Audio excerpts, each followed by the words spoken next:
Bonjour à tous. Aujourd'hui, on va parler de suites. Les suites, on va d'abord voir ce que c'est, c'est-à-dire une définition euh, à partir de ce que vous connaissez. Ensuite, on va voir que les suites peuvent être définies de manière explicite et définies par récurrence. Je vous montrerai ce que c'est. Et ensuite, on va voir comment représenter les suites. Donc d'abord, donc là, c'est le cours de Césamat. Césamat, ce sont des manuels qui sont en ligne, qui sont libres et que vous pouvez consulter. Donc, donc n'hésitez pas à le faire. D'abord, qu'est-ce qu'une suite? Une suite, c'est une fonction qui est définie uniquement pour les entiers naturels. Donc, en fait, c'est une fonction qui définit pour 0, 1, 2, 3, 4, 5, 6, 7, 8, etc. jusqu'à l'infini. Alors, une suite peut être définie aussi à partir, en commençant pas à 0, mais en commençant par exemple à 5. Donc pour un n0 fixé.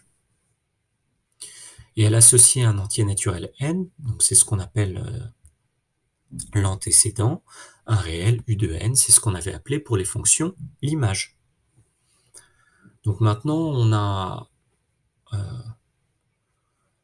en fait des termes différents pour les suites. Un, on appelle ça le terme général de la suite. Et donc voilà. Alors, au niveau des notations, un avec parenthèse, vous parlez de la suite. Un parenthèse n dans n, vous parlez toujours de la suite. U, vous parlez de la suite. Si vous me dites u indice petit n, vous ne parlez pas de la suite, vous parlez du terme de rang n. Donc c'est un peu comme pour les fonctions. Vous vous souvenez, f de x, c'était l'image de f par x, c'est un nombre, et f, c'était la fonction. U indice n, c'est le terme général de la suite. UN, U indice n, parenthèse, c'est la suite. D'accord? Donc faites attention dans vos rédactions à noter les choses correctement. On prend un premier exemple. La suite UN définie pour tout n dans n par UN égale n carré moins 1. Ça veut dire quoi? On essaye pour n égale 0, puisqu'on sait que c'est défini uniquement pour les entiers naturels, donc les entiers positifs.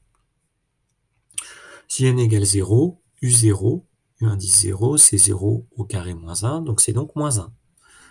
J'essaye pour 1, U indice 1, donc U1, c'est 1 au carré moins 1. Donc ça, c'est 1 moins 1, donc c'est 0. Alors au début, là, je dis U indice 1, je vais très vite passer à dire U1, U0, etc. D'accord? On prend une deuxième suite qui est définie à partir pour les entiers n supérieurs ou égal à 6. Et donc, le premier terme qu'on peut calculer, c'est U6.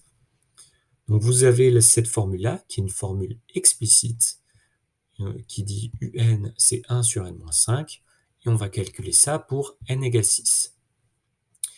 Si n égale 6, ça fait 1 sur 6 moins 5, donc 1 sur 1. Et donc U6, c'est égal à 1.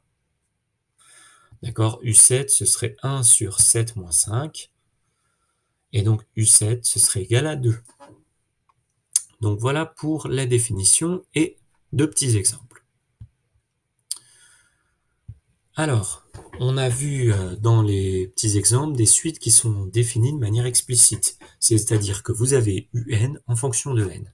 Maintenant, une suite peut être aussi définie par récurrence. Donc en fait, là, vous allez avoir UN plus 1 qui sera défini en fonction de UN. Attention à ne pas confondre UN plus 1, qui est le terme de rang n plus 1, et UN, donc qui est le terme de rang n auquel on ajoute 1. Donc attention où vous mettez votre plus 1. Là, faites gaffe parce que parfois, ça peut être illisible lorsqu'on lit vos copies. Alors, on va prendre des exemples. C'est peut-être encore obscur pour beaucoup d'entre vous. Donc, je prends une suite qui est définie par U0 égale moins 6 et par UN plus 1 égale 3UN plus 15. Et en fait, grâce à ça, j'ai U0. Et en fait, je vais pouvoir déterminer, je sais que U1, c'est 3 U0 plus 15. Donc, je vais pouvoir avoir U1. Et puis, comme j'aurai U1, je serai que U2, ce sera 3U2 plus 15. Je vais pouvoir déterminer U2. Et je vais pouvoir progresser comme ça et déterminer tous les termes UN. Donc, pour n égale 0, on a U indice 0 plus 1, donc U1, c'est 3U0 plus 15, donc U1, c'est 3 fois moins 6 plus 15, c'est moins 18 plus 15, donc c'est donc moins 3. Pour n égale 1, on aura U2, ce sera 3U1 plus 15, c'est-à-dire 3 fois moins 3 plus 15, c'est-à-dire 6. Alors il y a un petit problème avec ça, c'est que pour déterminer U200, je vais être obligé de déterminer U0, U1, U2, U3, U4, etc., U199, et enfin, grâce à la relation récurrence, je vais pouvoir déterminer U200. Donc vous vous doutez que ça, on n'aime pas trop, faire 200 calculs. Donc en fait, on va chercher à avoir une relation explicite, parce que si j'ai U200, si j'ai U de n en fonction de n, eh bien, j'ai pas besoin des 199 premiers termes. Donc en fait, on va toujours chercher à avoir une formule explicite, même quand on nous donne une relation de récurrence. Dernier point, on va parler de représentation graphique. Donc il y a deux cas de figure, soit vous avez un égale f de n, une relation explicite, soit vous avez un plus 1 égale f de un, c'est-à-dire le terme de rang d'après en fonction du terme de rang précédent. Donc on va voir ces deux cas de figure. Je vais passer aux exemples. Je regarde le petit 2. Donc on a une suite qui est définie par un égale 2n plus 1. Donc on a bien quelque chose du type un égale f de un. Donc ça, c'est une formule explicite.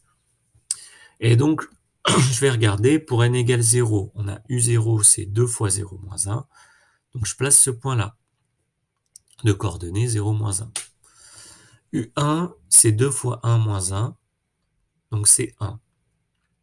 Donc U1, c'est 1. Donc pour n égale 1, U1 est égal à 1. Et donc je place le point de coordonnées 1, 1. Donc j'ai un deuxième point. Et puis je vais faire pareil. Donc ça, c'est une représentation de la suite.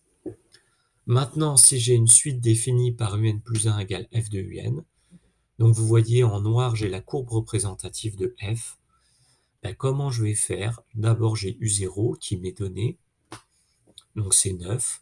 Et puis U1, je vais le lire grâce à la courbe. C'est l'image de U0 par la fonction f. Ensuite, l'astuce, en fait, c'est de placer cette courbe d'équation y égale x. Grâce à ça, si j'ai U1 sur l'axe des ordonnées, hop, je sais que son antécédent par la fonction y égale par la fonction f qui a x associe x, c'est U1. Donc j'ai reporté U1 sur l'axe des abscisses. Et donc, je vais pouvoir déterminer U2, qui est f de U1. D'accord, que je vais retrouver ici. Ensuite, grâce à la courbe bleue, je le reporte sur l'axe des abscisses, etc. Donc là, on a vu la représentation de suite définie de manière explicite, c'est dans l'exemple petit 2, et de suite définie par récurrence, c'est dans l'exemple petit 4. Voilà, je vous souhaite une bonne journée et je vous